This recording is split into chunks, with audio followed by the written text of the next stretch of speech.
We do. It's now time for question period. I recognize the Leader of His Majesty's Official Opposition.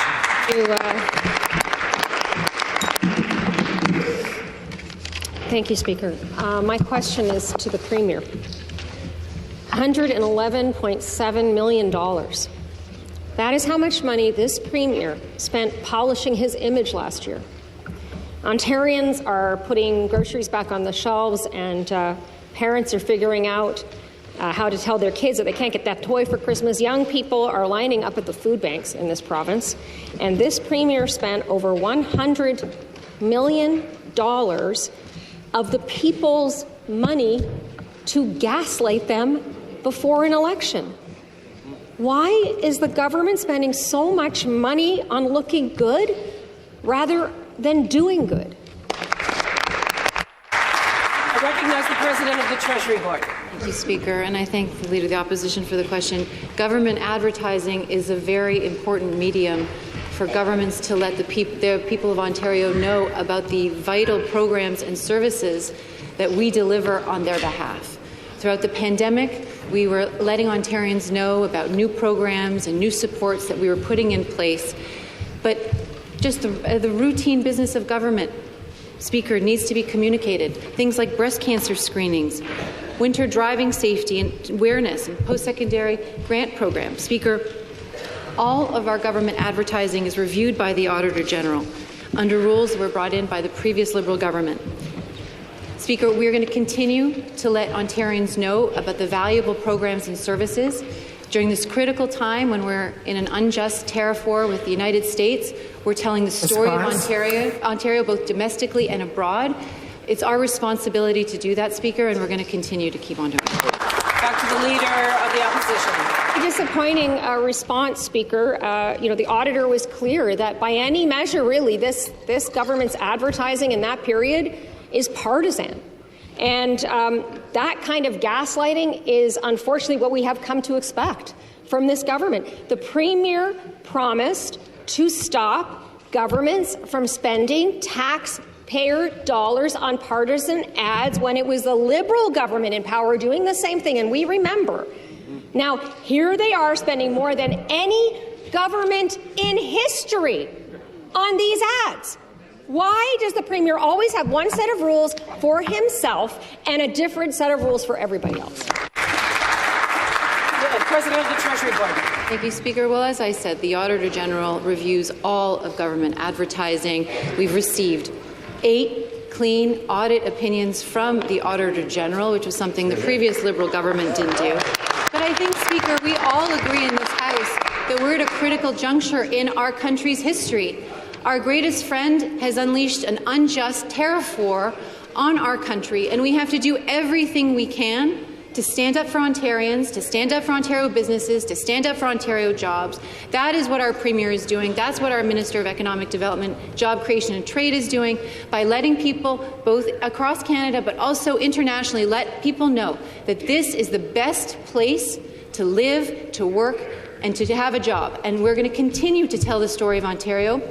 It's more critical now than ever, and I am proud that I am part of a government that is telling that message broadly to make sure that we're we're attracting investment here, but we're also letting the people down south know that we have been their closest friend and ally, and we need to get back to that place. Final supplementary.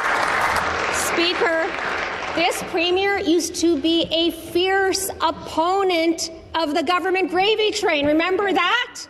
And now he's conducting it. Toot, toot, all aboard. MPPs, strip club owners, big-time CEOs, campaign managers for the Conservative Party, all aboard. Right? But it's regular Ontarians who are getting left behind. People at Algoma and Sault Ste. Marie and Brampton. It is the workers who are lining up at the food banks that are getting left behind in this province. The government is wasting public dollars on self-promotion, wasting billions of dollars on PPE supplies that are unusable. They're incinerated, Speaker. And wasting dollars on a friends and family fund while workers are getting the rug absolutely pulled out from under them. How can Ontarians trust this government with their hard-earned tax dollars? Back to the President of the Treasury Board. Speaker, let me just highlight some of the things that the Leader of the Opposition thinks that we are wasting Ontarians' taxpayer dollars on. We are investing in campaigns that highlight critical initiatives, including improving learning and health outcomes through new cell phone and vaping rules in schools, creating awareness of major infrastructure projects such as building roads, highways and transit that will benefit Ontarians and create jobs, informing people about measures to keep costs down and make life more affordable, promoting Ontario as a premier investment destination, including showcasing our abundant supply of critical minerals and leadership in the future of nuclear energy, and demonstrating how Ontario is developing an economy powered by affordable, reliable, and clean energy. Hear, hear. Madam Speaker, that's not all. We're also increasing awareness of programs and services like financial assistance available to Ontario veterans, the Ontario Learn and Stay grant program for post-secondary students. Speaker, I could go on and on and on. The Government of Ontario delivers valuable, important programs, and the people of Ontario need to know about them, and we will not stop. Question, the Leader of the Opposition. Speaker, that is not what the Auditor General says, actually. And back to the Premier, I will say I didn't know where to start this morning. I really didn't, because there's a new headline every day. There's the ongoing SDF scandal. There is the health minister who can't connect Ontarians to a family doctor. There are PPE supplies, billions of dollars of PPE supplies being literally incinerated, while this government is running up a tab like you wouldn't believe on the people's credit card. They are leaving a path of destruction in their wake, Speaker. It is one incriminating report after another. Not too long ago, we got a report from the Auditor General about the Skills Development Fund and how this government has a continued pattern of preferential treatment from this Minister of Labour for their insiders, their friends, after 6 weeks of embarrassing headlines. An OPP anti-racketeering investigation. What lessons, if any, did this Premier learn about how they handled the Skills Development Fund? Minister of Labour. Thank you, Speaker. Speaker, let's be clear about what the government is investing in. The government looks at its priorities, like the $200 billion-plus commitment to infrastructure. Over successive rounds, we've added additional priorities like Indigenous youth, like people with disabilities in rounds 4 and 5, and additional priorities like skilled trades in the most recent rounds, Speaker. And we're doing it because we know we're going to need over 18,000 workers at the SMR project, another 100,000 workers when you factor in new nuclear, small modular reactor, Speaker, and Pickering refurbishment. What do all of these things have in common? It has in common that the member of the opposition would have given pink slips to all those members. That's not a job strategy, Speaker. A job strategy is to build a stronger Ontario, a more prosperous, energy-efficient Ontario, and that's exactly what this Premier and this government are doing. Leader of the Opposition. There you go, Speaker. Nothing, nada, nothing, right? Apparently they have learned absolutely nothing. Well, here's where you went wrong. Let me help you out here. You handpicked winners and losers. Millions of dollars were funneled to companies with connections to this government and this Premier. Millions of taxpayer dollars handed out with no jobs to show for it. $2.5 billion. But the minister has been clear that he is making no changes to how the fund operates. They're just digging in. Why is the government ignoring the Auditor General's recommendations? And when is this minister going to resign?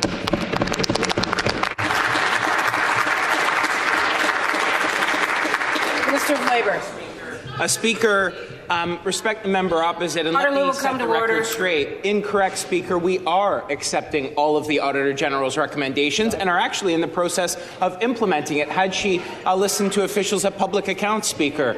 We're also going to keep investing, making changes to the program to make sure it's reflective of the priorities of this government. And let me be clear on what that is. I talked about new nuclear. Let's talk about the Ring of Fire, the 2 agreements the Premier recently signed, Martin Falls and Webequie, that's going to bring in critical infrastructure, but that's also going to bring in important social service supports, healthcare supports to underserviced communities in the north, ensuring geographical distribution of our Skills Development Fund projects in every corner of Ontario. When I was recently up in Thunder Bay, I saw a brand new iron worker training program that's been expanded thanks to the investments of this government. Speaker, support for Indigenous youth entering pathways into the trades. And as I've often reflected in this House, what has that meant? It's meant a historic number of youth registering for apprenticeships. We're going to keep investing in those worthwhile programs to make better jobs.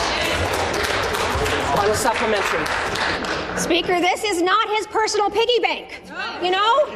Billions of taxpayer dollars handed out without any real checks or balances.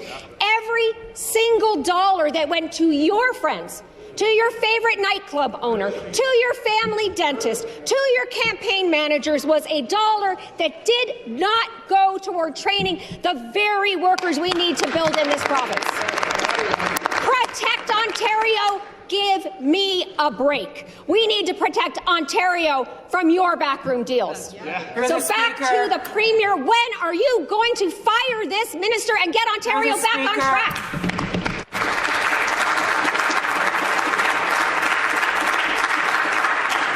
Minister of Labour.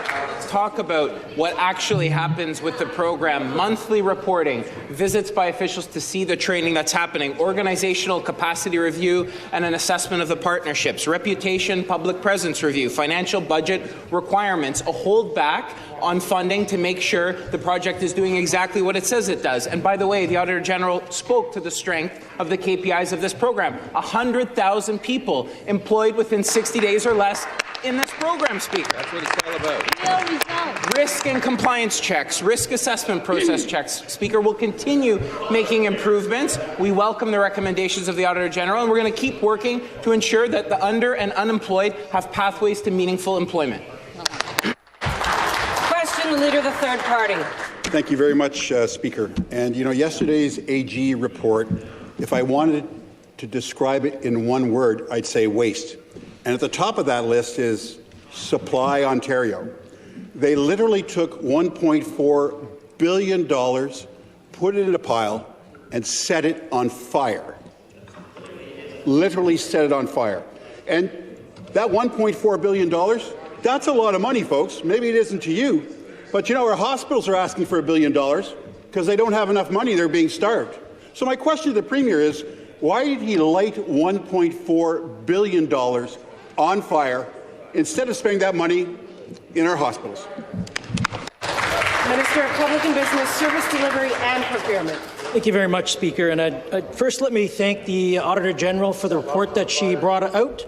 And I think it was as the President of the Treasury Board just mentioned, it was our 8th clean audit by this government. Every single audit, clean bill of health.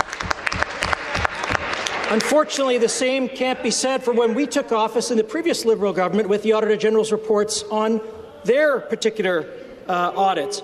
Having said that, Speaker, Ontarians deserve a supply chain that is resilient, strong and domestic. When we took office in 2018, the former Liberal government had left Ontario with expiring PPE that was foreign purchased from China, of all places.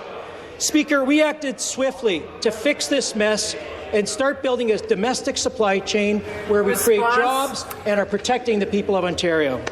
Back to the Leader of the Third Party. You can still smell those $20 bills burning right now.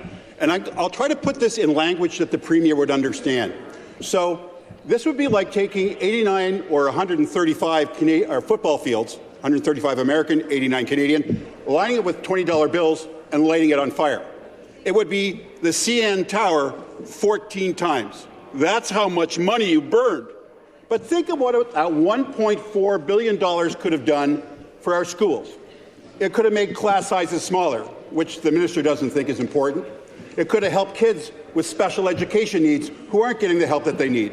And it could have helped the mental health crisis in our schools. So I guess the question I have for the Premier is, why did he choose to burn $1.4 billion instead of investing in our kids and our schools? Back to the Minister for response. Thank you, Speaker. And there was an election this February, and the overarching theme of this election was Protect Ontario. And, Speaker, that's exactly what this government is doing, protecting the businesses and the people of Ontario. The Auditor General, actually, you speak to the Auditor General. We have great respect for the Auditor General, as I think you do as well. And if I can quote from the Auditor General on her question about the PPE supply, this is a direct quote from the Auditor General of Ontario. When asked about the oversupply of PPE, I was, quote, not surprised. It was like the Hunger Games. I do not blame the government. Speaker, when we inherited office in 2018, we inherited outdated Chinese and foreign supplies of PPE. We acted quick during the COVID pandemic to make sure the people of Ontario had the supplies they need. My question to the opposition is, would you prefer that we give this PPE to your children? Back to the Leader of the Third Party. By the response to the Auditor General's news conference by the government yesterday, I'm not sure how much they actually respect the Auditor General. But here's what I know they don't respect. They don't respect taxpayers' money. And now the CEO of Supply Ontario, guess who he is? The Premier's former Chief of Staff. All roads lead to the Premier's office. So here's the thing. If you know the Premier, you can burn $1.4 billion of taxpayer dollars, and everything's okay. Nobody says anything. So I don't understand why this government doesn't understand that $1.4 billion could have helped everyday Ontarians with the things that matter most to them: their schools, their classrooms, their hospitals, their primary care. So I don't understand why nobody's paying the price for spending or burning this $1.4 billion. Back to the Minister for response. Thank you, Speaker. Let's go back in time. And during the COVID pandemic, that member was accusing our government of not acting swiftly enough to get PPE to the people of Ontario to protect them. That's what we did. The only reason Ontario had to fight tooth and nail during this time period to get PPE, and it was like the Hunger Games, was because the Liberals left us with a warehouse full of expired, foreign-bought PPE junk that would not pass basic safety check, sitting in the facilities that were literally falling apart. We will not take lectures from the very people who created this disaster. When the crisis hit, we didn't hesitate. We cleaned up their mess, secured Ontario-made supplies, and protected frontline workers and families. Let me be absolutely clear. We will not apologize for putting Ontario businesses and families first. We will not apologize for following Health Canada guidelines and destroying medical waste. Speaker, the people on this side of the House stand for protecting the people of Ontario. Question, the Leader of the Third Party. My question is back to the Premier. You burned $1.4 billion of taxpayers' money, and it went to nothing. I don't care what you say, you haven't given an answer. But speaking of money that was wasted, the Auditor General told us that $112 million was spent on government advertising last year. That's a new record. Congratulations, Premier. Millions of dollars wasted on self-promoting advertising. So, for more context, Canadian Tire spent less than $100 million, right? RBC across Canada, RBC $73 million across Canada. Tim Hortons, maybe you can relate to that, $58 million. And the Premier spent $112 here in Ontario on himself. So instead of spending $112 million on shameless self-promoting ads, why didn't the Premier invest in things that matter most to people, like our hospitals and our schools? Minister of Economic Development. Thank you very much. Speaker, tariffs from south of the border have fundamentally changed the global landscape, and that's why our advertising dollars are being spent around the world, educating companies, showing them the advantages of Ontario. You open any international magazine, any business magazine, and you see stories about Ontario. You see advertising from Ontario. Go to any international airport, you'll see advertising from Ontario. That investment has landed 409 international companies here in Ontario last year. They invested $40 billion in Ontario last year and hired 24,711 people. Our advertising around the world is working. Leader of the Third Party. One ad that the Premier was asked not to do that didn't work and ended USMC or ended the negotiations south of the border, and people are paying that paying for that with their jobs. So I wouldn't be crowing the way that this minister is crowing. So $1.2 million on shameless self-promoting ads.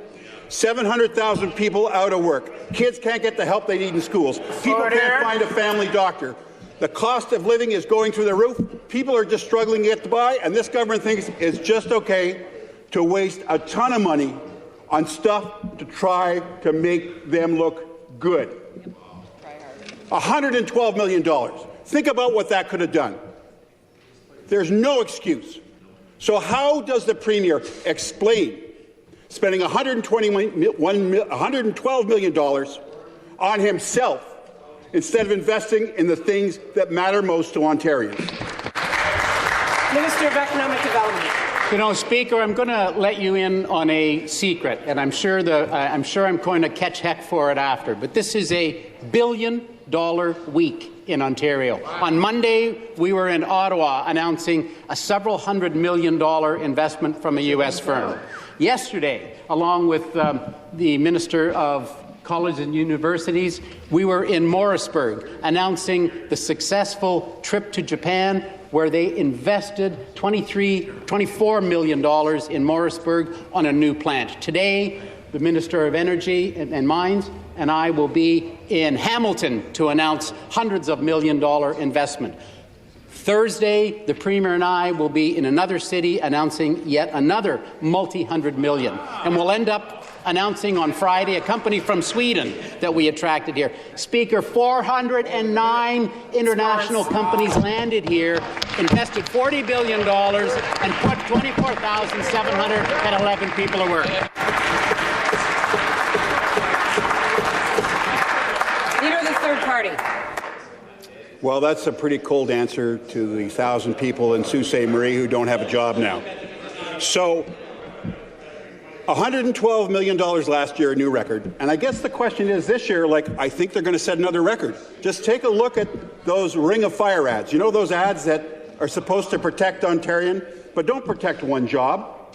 They don't protect anything, other than maybe the Premier's job. That's the only thing I think that they're protecting. It is unbelievable. Look at those ads. We look at those. Who do they help? I mean, if you live in the north, you got to be going, what are they talking about? Those pictures aren't even of us.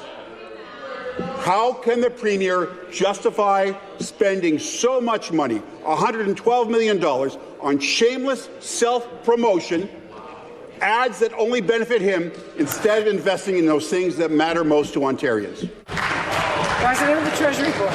Thank you, Speaker. Well, it's surprising to hear the member opposite speak the way he is. You know, he knows that our ad campaign, as I've said, it focuses on promoting Ontario abroad, on telling the story of the great opportunity here, but also of all the programs and services that we offer to the people of Ontario. But only a few years ago, the member opposite was saying that we weren't doing enough on TV. He said, I don't see anything on television. I don't hear anything on the radio. I do know that when I watch football games south of the border in the state of Massachusetts, at least the game I watched, the state was pounding the airwaves about vaccinations. Those were really great commercials, really good, solid commercials that said, you know what, vaccinations are safe and effective. Sometimes they'd go 2, 3 in a row.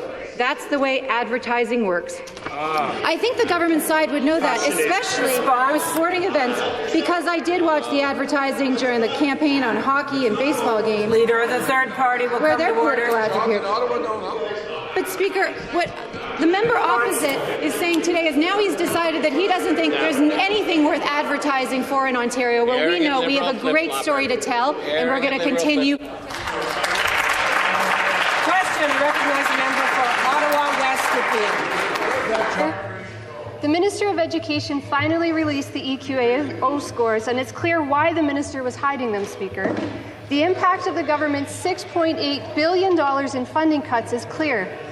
2 in 5 grade 9 students aren't meeting the provincial standard for math. Half of grade 6 students are failing to meet the standard. Our kids don't need an advisory body that pays more unqualified Conservative insiders lucrative salaries. They need smaller class sizes and more caring, qualified teachers. Will the minister quit finding ways to give Conservatives high-paying jobs and fund our schools? Minister of Education. Well, Madam Speaker, clearly I obviously disagree with the member opposite, because we know the NDP would rather see our students failing. That is quite clear, because it is NDP trustees in part who have brought our system to almost complete collapse. Look, these EQAO results were not what we expected. And you know why? Because Conservatives believe that our students should have the best opportunity to succeed. And we are going to find out why that is not happening in a ministry that spends over $43 billion. I think students, parents and teachers should expect that their kids get the best opportunity to succeed, Madam Speaker. So we're going to double down on making sure that our students can succeed by making sure that our teachers have the resources that they need and that parents also have the tools that they need to help their children. So look, am I going to stop working hard to give our students every opportunity to succeed? No. Is the NDP going to continue to try and frustrate our mission to give our students the best opportunity to succeed? Yes. But you know what? We'll get the job done for our students. Active member for Ottawa West Nepean. No parent and no teacher in the province, Speaker, is asking for jobs for Conservatives. They are asking for funding. That's right. The results show just how badly the government is failing kids with disabilities and learning exceptionalities. School boards are spending $850 million more on special education than what they're getting from this government, but less than 1/3 of students are meeting the provincial standard for math, and the scores for reading and writing aren't much better. Will the Premier stop failing our most vulnerable kids and properly fund special education?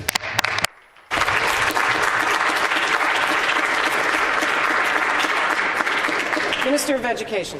Look, as I said this morning at the news conference, for, 50, 60 years, the Minister of Education has come before people and said we're spending more than we ever have before in education.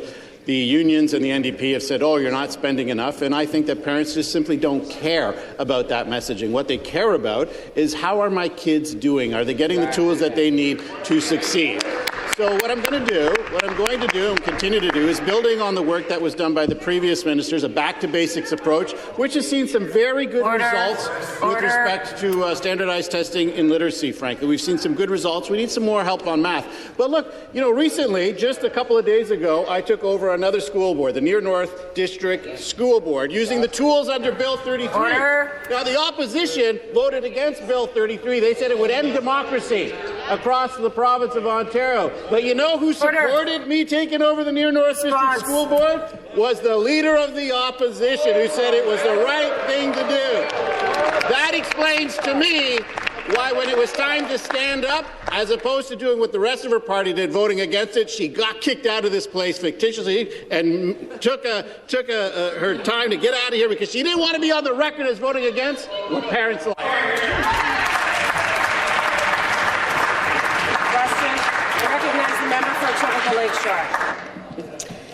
Thank you, Speaker. The government has proven its commitment to funneling taxpayer dollars to its friends. Yet the Auditor General reported that the government has failed to show the same commitment to managing our healthcare system for the people of Ontario. She found that physician overbillers are costing up to $600 million per year because of little oversight and a completely outdated billing system, something we've known for years. There are 2 million Ontarians without a doctor, forcing municipalities into a Hunger Games-style competition to recruit physicians, unlike anywhere else in Canada. This government's delivered less than half the new medical school spots, and at the same time, hospitals face a $1 billion deficit, and 4 hospitals have announced cuts to jobs and care this week. To the Minister of Health, through the Speaker, when are you going to get serious about fraudulent billing and properly funding care? Member for Essex. Thank you, Madam Speaker. Let's be absolutely clear about this. We have zero tolerance for any misuse of the medical billing system in the province of Ontario. And anybody found guilty or attempting to misuse the medical billing system in the province of Ontario will be held accountable. The specific claims cited by the Auditor General are under active ministry review, and they will be addressed. And if any wrongdoing is found, the ministry can and will pursue recovery and hold people accountable. The medical claims payment system has been successful in processing the vast majority of claims, and we will make sure that patients get uninterrupted care. Thank you, Madam Speaker. Back to the member for Etobicoke Lakeshore. Thank you, Speaker. And it's an interesting response today, because yesterday, in response to the $600 million potential overbilling, the parliamentary assistant implied it's just complicated, it's lots of billing codes, and it's pretty hard to figure out. But here's the thing, it is your job to figure it out, to fix it, to invest in our public health care system. Recovering that $600 million could go a long way today. Think about the care that could provide. It would help us stop caring for people in hallways. Through the Speaker to the Minister of Health, when will you clean this up so we can invest in better care for people? Thank you, Madam Speaker. Once again, we will have zero tolerance for any misuse of the medical billing system in the province of Ontario, and we will hold accountable anybody found to be misusing that medical billing system. The Auditor General did identify ways to strengthen the oversight, and it's important to note that recommendations relate to a very small fraction of the overall claims. That being said, the specific claims that were identified by the Auditor General are under active ministry review and will be addressed. And in the event that any of those claims which are being reviewed are found to have been misusing the medical billing system in Ontario, steps will be taken, and we will pursue recovery, and people will be held accountable in the event that there is any misuse of that system. Thank you, Madam Speaker. Recognize the member for Burlington. Well, thank you, Speaker. My question is for the Minister of Transportation.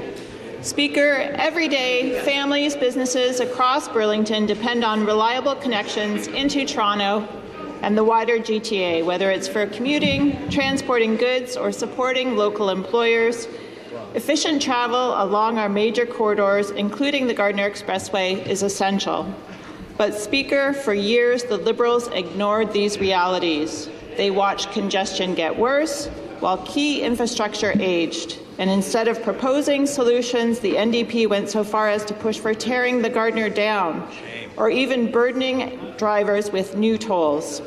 Under our Premier's leadership, our government made a clear commitment to deliver long overdue project upgrades and get the Gardiner project done as quickly as possible. Speaker, can the Minister explain how the accelerated completion of the Gardiner Expressway is helping commuters and how this improvement supports economic activity across the GTA? Recognize the member for Hastings, Lennox and Addington. Thank you very much, Speaker, and thank you to the member from Burlington for the question. Speaker, the people in Burlington rely on strong, efficient transportation routes, and the Gardiner is a major part of that network. Whether residents are driving into downtown Toronto for work or business, our businesses are moving freight across the region. That connection matters. That's why we stepped up and stepped in with $73 million in provincial support to ensure the city could keep work going 24/7, 7 days a week. This level of constant activity is what allows major infrastructure projects to move faster and more efficiently, instead of dragging on for years and years the way they did under the previous governments. Because of these measures, Speaker, what was supposed to take 3 years has now been delivered in just 18 months, a level of efficiency that simply did not exist under the previous government. Speaker, this is what a government focused on getting results actually delivers: practical solutions, faster construction, and a transportation network that supports Ontario's. Back to the member for Burlington. Well, thank you, Speaker. As communities like Burlington, Oakville, and the rest of the GTHA continue to grow, the pressure on our transportation network is only increasing. Families rely on highways more than ever to get to work, to get to school, and to support local businesses. But, Speaker, under the former Liberal government, critical infrastructure was neglected. Projects were pushed off, over budget, and outright abandoned, leaving drivers to deal with longer commutes, more congestion, and billions lost in productivity. Speaker, Ontarians need a government that builds, not delays. They want a government that works with municipalities and industry partners to move projects forward faster. Speaker, can the minister explain how our investments in major corridors like the Gardiner and the QEW are strengthening our region, reducing gridlock, and protecting Ontario's economic? The member for Hastings, Lennox and Addington. Thank you, Speaker. Speaker, as the GTHA grows, our economy depends on the ability of people and goods to move efficiently across the region. That's why our government is making strategic, targeted investments in the transportation corridors that matter the most. Speaker, our partnership with the City of Toronto on the Gardiner is a clear example. By providing that $73 million from the province and enabling 24-hour-a-day construction, we're accelerating one of the busiest highway sections in all of Ontario, a route used by more than 140,000 vehicles every weekday. And Speaker, we're taking the same approach on the QEW, where widening and rehabilitation work will improve capacity, reduce bottlenecks, and keep traffic flowing between Burlington, Toronto, and Niagara. Ontarians overwhelmingly support this plan. The Toronto Regional Board found that 73% of support 24-hour construction. Speaker, by reducing gridlock... Question. I recognize the member for Hamilton Centre. Thank you, Speaker. Speaker, 2 million people in Ontario lack a family doctor. Successive Conservative and Liberal governments have left us with the second lowest number of family doctors per capita in all of Canada. And according to the Auditor General, we are nowhere near where we should be to ensure that every person in Ontario has access to primary care. And we're not talking about a luxury, we're talking about essential health care. Will the Minister of Health please explain how the government has had 8 years to address the primary care crisis and still can't put together a plan that meets the needs of all Ontarians? Thank you, Madam Speaker. This government has instituted a $2.1 billion plan to connect people to primary care. It is called the Primary Care Action Plan.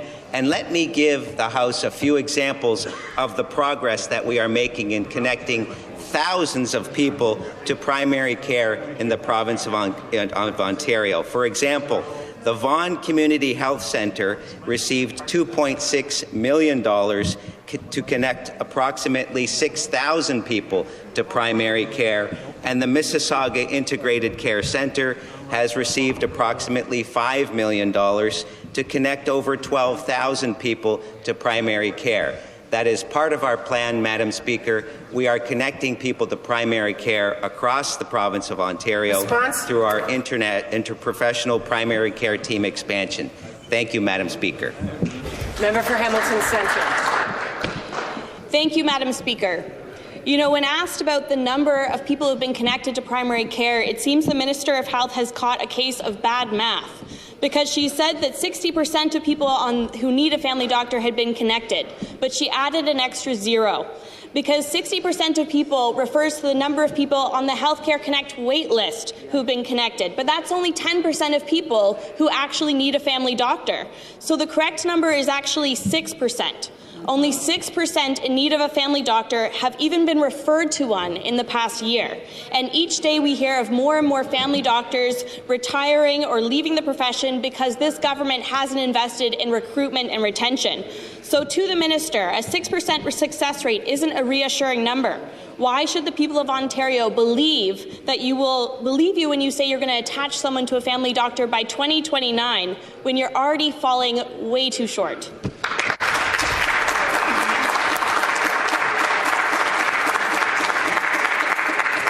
Member for Essex. Thank you, Madam Speaker. To correct the member, it was actually the previous Liberal government that reduced the number of doctors being trained in Ontario, and it was this government that increased the number of doctors being trained in Ontario.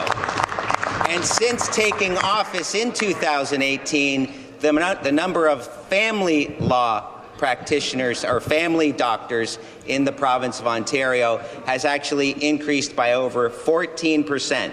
That's a 14% increase of family doctors in the province of Ontario since 2018. And in addition to that, we've increased the number of nurse practitioners practicing in the province of Ontario. The nurse practitioners are always forgotten by the opposition, but we don't forget the nurse practitioners that have increased by 50% since this government took office in 2018. Question. I recognize the member for Don Valley East. Madam Speaker, yesterday the Auditor General delivered a scathing condemnation of this government. She said the Premier is more focused on himself than on Ontarians.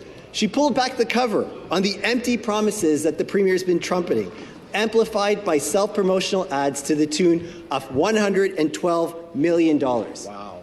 She told us that at least 2 million people don't have a family doctor, that a third of people who have a doctor can't get to theirs, that health teams are getting a third of the funding that they're asking for, if they get anything at all. Shame. And that the government is promising med schools but delivering disappointment. Madam Speaker, the government could be advertising Healthcare Connect. They could be advertising how to find a family doctor or how to get vaccinated. Instead, they're advertising themselves. Will the Premier explain why he's so busy boosting his image instead of actually boosting our access to health care? Madam Speaker, let me continue outlining the great progress that we are making connecting people to health care in the province of Ontario. The Health Care Connect waitlist since only January 1, 2025 has already been reduced by 65%.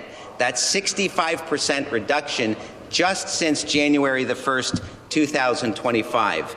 And connecting people to primary care is part of our overall plan. Let me give you yet another example. The Scarborough Centre for Healthy Communities has received approximately $4 million to connect over 9,000 people to primary care here in the province of Ontario. We are expanding our primary care to connect people more and more every single day to give people health care where and when they need it. Thank you, Madam Speaker. To the member for Don Valley East. Madam Speaker, I wish the PA for Health actually read the Auditor General report instead of saying that he did, because she actually highlighted the fact that nobody uses Healthcare Connect and it captures only 11% of the people who actually need a family doctor. So I'm going to remind him again that the Auditor General officially graded the government's performance on primary care, not the announcements, their performance on primary care, and gave you guys a grade of F. She said the government has failed to deliver a primary care action strategy with real timelines or targets, failed to fix Healthcare Connect, failed to properly fund health teams, failed to actually expand medical schools, and failed to crack down on medical overcharging. Fail after fail after fail after fail.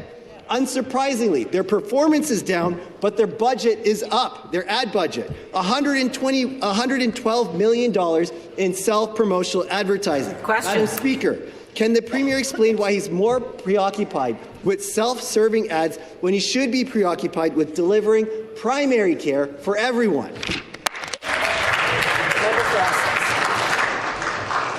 Madam Speaker, I think the doctor member from the Liberal Party forgot that it was the Liberal Party of Ontario that reduced the number of doctors being trained in Ontario. By contrast, it is this government that has increased the numbers of doctors being trained in Ontario. And in addition to that, we have introduced as-of-right recognition for medical professionals across the country, meaning that more medical professionals can get into Ontario and practice sooner and faster. We've reduced that medical waitlist, that Healthcare Connect waitlist, by 65%. Only since January of this year, we are adding thousands of people to primary care in Ontario. Let me give you yet another example. Another 6,000 people added to the Niagara Falls Community Health Centre for a $2.6 million investment. Wow. Thank you, Madam Speaker. Question. I recognize the member for Markham Unionville. My question is for Minister of Energy and Mines. Ontario is growing at an unprecedented pace. People and businesses are choosing our province because we provide stability, opportunity, and a strong economic foundation. Major investment in advanced manufacturing, clean steel, electric vehicle production, and transit electrification, and are driving even more growth. These projects require clean, reliable, and affordable electricity. Speaker, nuclear energy has long been the backbone of Ontario's power system. It keeps our grid clean and reliable, and it supports thousands of good-paying jobs across our province. And our population increases and new industry expands, and the need for additional nuclear capacity becomes even more important. Question. Speaker, can the minister explain the role that new nuclear will play as Ontario continues to reduce emissions and pursue a clean energy future? I recognize the member for Mississauga Lakeshore. Thank you, Madam Speaker, and I want to thank the member from Markham Unionville for that question. And I want to take us on a brief trip down memory lane because it is important to remember how we got here. In 2013, the Toronto Star headline read, "Ontario Liberals scrap plan for new nuclear reactors." At that time, the Liberal Minister of Energy, Bob Sorrello, stated, and I will quote, "New nuclear will not be part of the long-term energy plan, and we're in a comfortable electricity surplus position."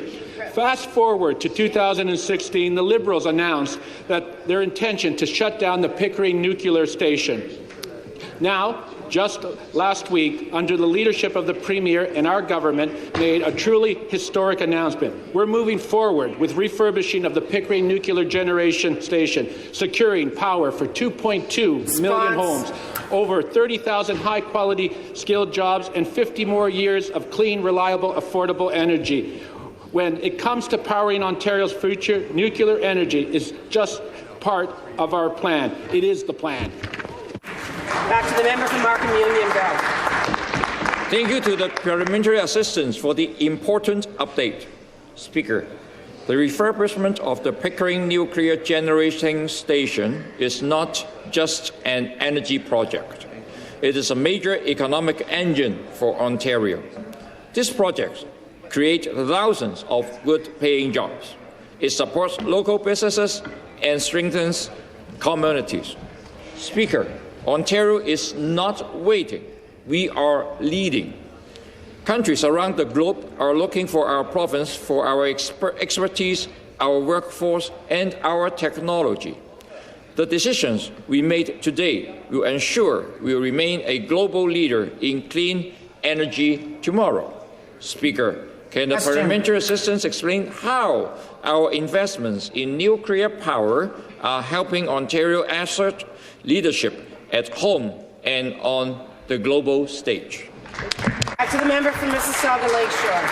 Thank you, Speaker, and I want to thank the member again for that question. The world is watching Ontario, and they want to partner with us. We already have nuclear partnerships in Poland, Romania, Estonia, and earlier this week, the minister secured a major new partnership with Bulgaria. Demand is growing, and more countries are in line. Ontario is not participating on the world. We are participating on the world stage, and we're leading there. We're delivering the first grid small modular reactor in the G7 at Darlington, adding up to 1,200 megawatts of clean power to the grid, $38.5 billion in Canada's GDP, and supporting 18,000 high-skilled jobs across the country. We're refurbishing our entire nuclear fleet, including 48,000 megawatts in Bruce Power, 35,000 megawatts at Darlington, and 2,200 megawatts in Pickering. And Speaker, we're taking steps towards the largest nuclear build in the world at Wesleyville, adding up to 10,000 megawatts of new, clean baseload power. 235. I recognize the member for Toronto Danforth. Thank you, Speaker. Speaker, to the Premier. The Auditor General made it clear in her report yesterday that the government doesn't follow or respect the law regarding environmental consultation, the Environmental Bill of Rights. The government made it clear through steps to undermine climate action that it doesn't respect the environment. Why doesn't the government respect the law or the environment? Minister of the Environment. Well, I'm glad the member opposite asked that question, Madam Speaker, and I want to quote directly from the Auditor General. The Auditor General acknowledges that, and I quote, "The Environmental Bill of Rights continued in 2024-2025 to enable the public to participate in the province's environmental decision-making. Ministries notified and consulted the public about hundreds of environmentally significant proposals, and the public submitted thousands of comments. In many cases, ministries made decisions and changes to those decisions as a result of the public's comments. And so our ministry, our government, through dedicated outreach, focused consultation sessions and specialized working groups, consults and listens and acts in accordance with the will of the people. And speaking of the will of the people, the biggest consultation of all this year was the 2025 election. We heard the people loud and clear. We have a third majority mandate under Premier Ford. Thank you, Madam Speaker. Thank you, Speaker. And again to the Premier. Jobs, homes, and our health depend on a clean and stable environment. When the government doesn't respect Ontario's environmental laws, it puts all those at risk. Why don't jobs, homes, or our health matter to the government? Back to the Minister of the Environment. Thank you, Madam Speaker. We do not have to make a choice, I would say to the member opposite. We can build the Ontario of tomorrow while protecting our shared environment. Now, our government is proud to lead our country when it comes to protecting our environment. Ontario alone has achieved more greenhouse gas emissions reductions than all other provinces combined, leading Canada with 67% of total emissions reductions. We're proud of that record. And why are we doing that? Because we're making the smart investments. $10.9 billion in clean nuclear energy, $500 million in green steel, $70 billion in public transit. It's these investments that achieve results. Results matter. We're getting it done for the people. Thank you, Madam Speaker. Question. I recognize the member from Nepean. Thank you, Madam Speaker. Speaker, my question is for the Minister of Health. Last week, the Minister of Health told this House that Ontario's healthcare workers are, quote, cheering them on. She also said it was appropriate for a hospital to lay off nurses to balance their budget. And then yesterday, the Premier stood up in front of cameras and said that he saved our healthcare system and that we should call any CEO of any hospital and ask him, is it better now? Well, Speaker, the Premier doesn't need to go very far. He has a former hospital CEO, and she is sitting right here. He has an emergency room doctor sitting right there, and he has a nurse right here who ran because I couldn't stand seeing what this government was doing to our healthcare system. Speaker, will the minister explain why her vision of healthcare, full of applause, praise, and imaginary cheering, looks nothing like what patients and healthcare workers are experiencing in our hospitals? Member for Essex. I thank the nurse practitioner or the nurse from the Liberal Party for that question, and I go back to the facts, which are that nurse practitioners in the province of Ontario have actually increased by 50% since this government took office.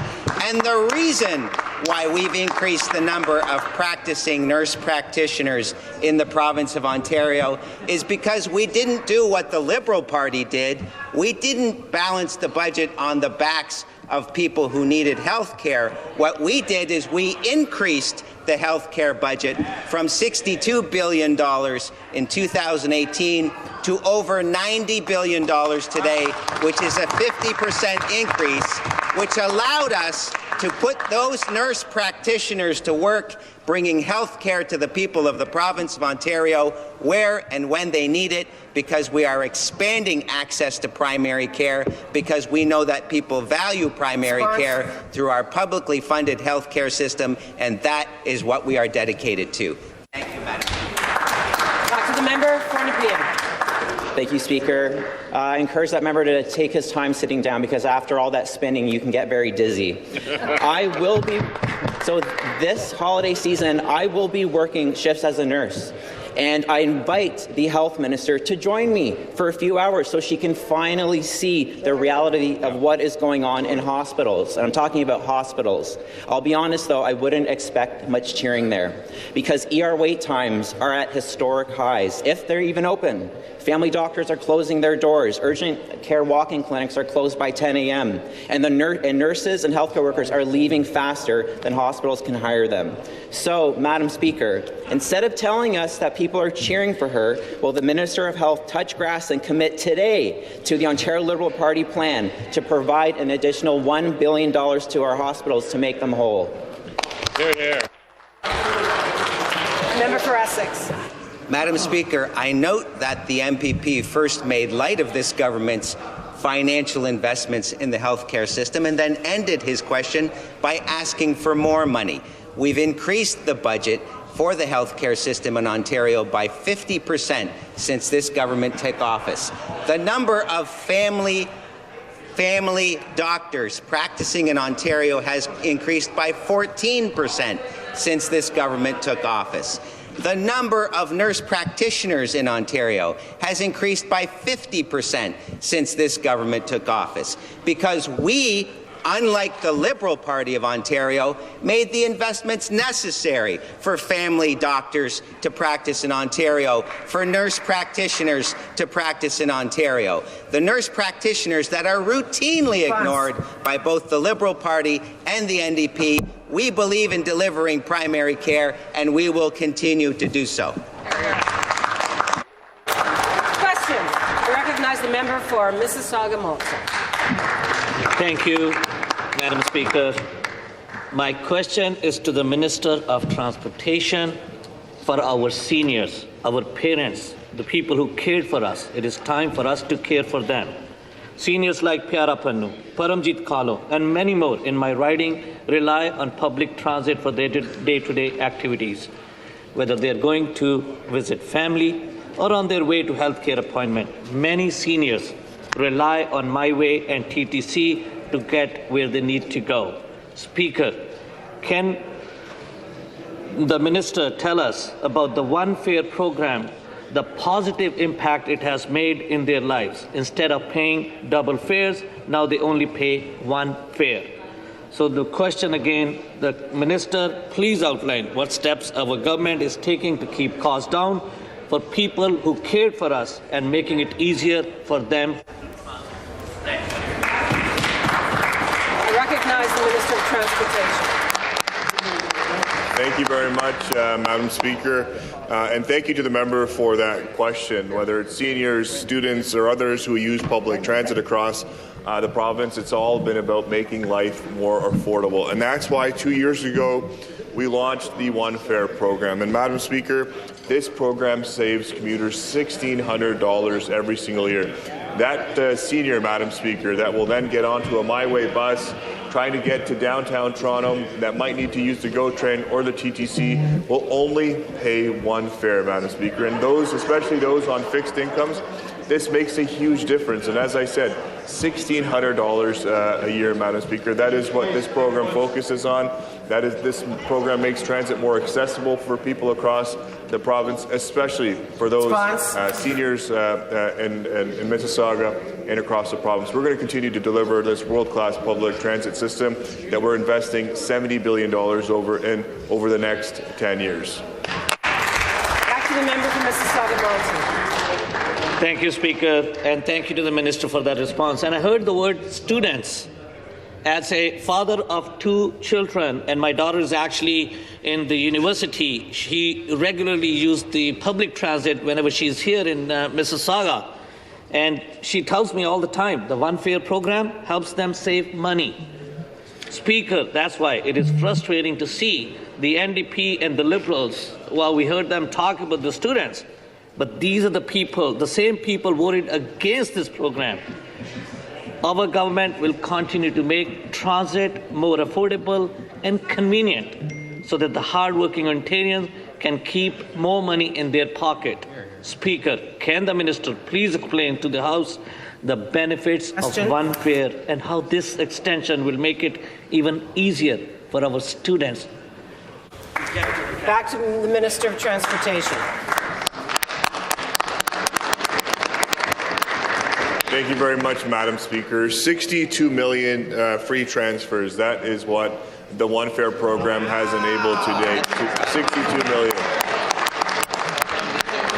That's over $200 million of savings for those transit riders, Madam Speaker, across the network. Now, think of a student who's going to jump on to a My Way bus, get on a GO train, and then they use their TTC card or to get on the TTC to get up to TMU, Madam Speaker. That is the power of one fare. Students saving money, families across this province saving money, putting more money back into their pockets. This 2-year extension that we announced just on Monday, $3,200 back into the pockets of hard-working families. And this builds, Madam Speaker, on our progress, whether it's removing tolls off the 412, the 418, or the 407 East, Madam Speaker, whether it's the 5.7-cent reduction in our gas tax, we're committed to making life more. Back to the member for Nickel. Merci, Madame la Présidente. Ma question pour la ministre de la Santé. My question is to the Minister of Health. The Auditor General yesterday told us that 6 different people filed complaints about being billed illegally by a physician, but that didn't trigger anything. She told us that 59 physicians billed for more than 24 hours in a single day, some billing for over 100 patients per day. More than 100 physicians bill for working every single day of the year, and some even billed for more days than there are in a year. There could be some very valid reason why this is happening, but there are $600 million in limbo. How come none of that ever triggered any need for action from this government? None of that ever triggered any need for a review? Recognize the member for Essex. Thank you, Speaker. The Auditor General did, in fact, identify ways to strengthen oversight, but it's important to note that the recommendations related to a very small fraction of the overall OHIP billing claims. And we know there's more to do. That is why we launched a claims modernization plan, and that was to strengthen the oversight in physician billing, and that's why we are accepting the auditor's recommendations. We're working closely with Ontario Medical Association to implement targeted solutions that prevent errors and strengthen accountability, and we want to maintain public confidence in Ontario's healthcare system. Our priority will always be to protect taxpayer dollars and at the same time ensuring that physicians are paid on time and also making sure that care is not disrupted. Thank you, Madam Speaker.